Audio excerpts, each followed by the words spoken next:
খুব ভালো করে বোঝেন, এ ব্যক্তি 5 ওয়াক্ত নামাজ জামাতে পড়ে সে হলো মুসলমান, আর যে ব্যক্তি নামাজ পড়ে কিন্তু ঘরে পড়ে সে মুনাফিক মুসলমান, আর যে নামাজ পড়ে না সে কাফের।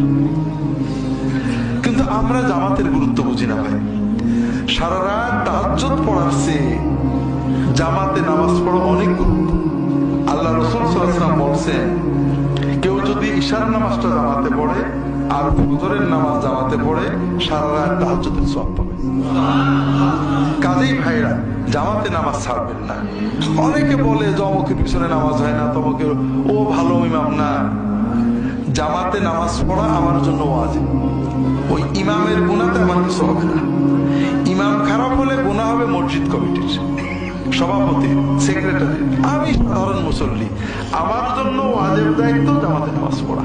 কাজেই জামাতে নামাজ পড়বেন, জামাত যেন মিস না হয়। যদি কোথাও মাঠে ঘাটে থাকেন, ওই 2-3 মিলেই জামাত করবেন। এটাতেও কিন্তু জামাতের সওয়াব। একা পড়বেন না।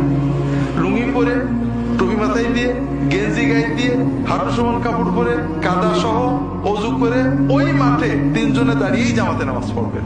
কথা কি বুঝতে পেরেছেন? জামাত ছাড়া যেন এক ওয়াক্ত নামাজও না হয়। আর বিশেষ করে ফজর এবং ইশার জামাত, মসজিদে যাওয়া হলো ঈমানের লক্ষণ, আর বাড়ি পড়া হলো মুনাফিকের লক্ষণ।